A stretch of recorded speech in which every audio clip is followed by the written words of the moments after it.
everybody, it's Rocky. I am here with another holiday recipe for you guys.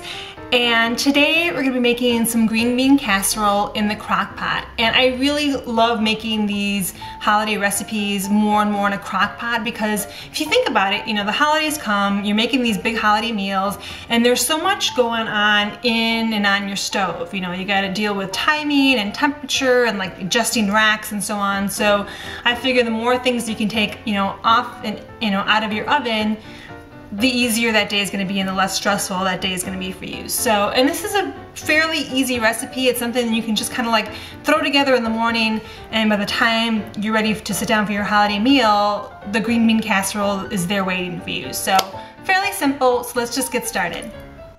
Alright, first off, just spray down a saucepan with some olive oil spray. And then you just want to toss in some mushrooms. I used some cremini mushrooms. And you just want to cook them until they soften up and reduce down a little bit. Now you can add your almond milk, and you can of course use rice or soy or regular milk, whichever you prefer, but you just want to cook the milk until it heats through. Now to add a little bit of seasoning, you can add some pepper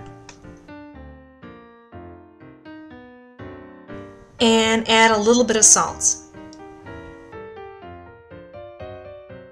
Once your milk is heated through, you're going to go ahead and add in your quinoa flour, and depending on how thick you want your sauce, you're going to go ahead and use either 1 to 2 tablespoons. So just mix it around, let it heat up, and then go from there.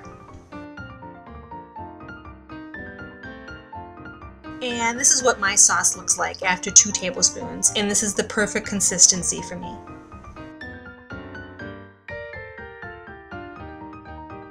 Alright, on to the crock pot. You're going to go ahead and add your green beans in, and then pour in your sauce.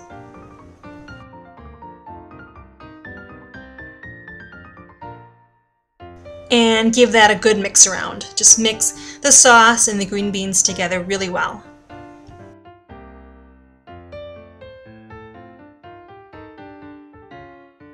And I'm going to go ahead and add a little bit more pepper. And of course salt. Now time for the fried onion pieces. I'm going to go ahead and add a nice little layer across the top of my fried onion pieces, and I got these from Trader Joe's, but you can get them from any grocery store. Now go ahead and cover your crock pot, set it on low, and let it cook for a few hours. Green bean casserole, anyone? Let's do the tasting. Alright, here we go.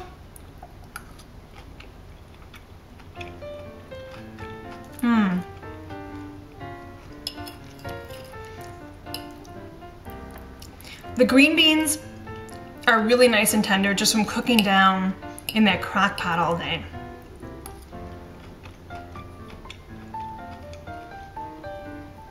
I love the flavor of mushrooms and the fact that it's just so prominent in this dish. I mean, you have like these big chunky pieces of mushroom, and they're just so earthy tasting.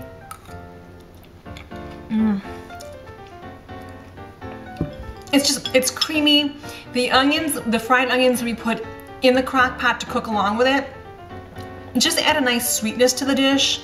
And then the ones we put on top afterward just kind of add like a nice salty, crispy taste to it. So I really like the way this, you know, kind of all came together, and just a really good, it reminds me of the holidays. And I have to be honest with you, full disclosure, I've never been a fan of the original recipe of the green bean casserole. I think it's because I've never been a fan of the creamed canned soups. They're not very appealing as far as like visually appealing. I mean, it's just like this gloopy, you know, gloopy white stuff.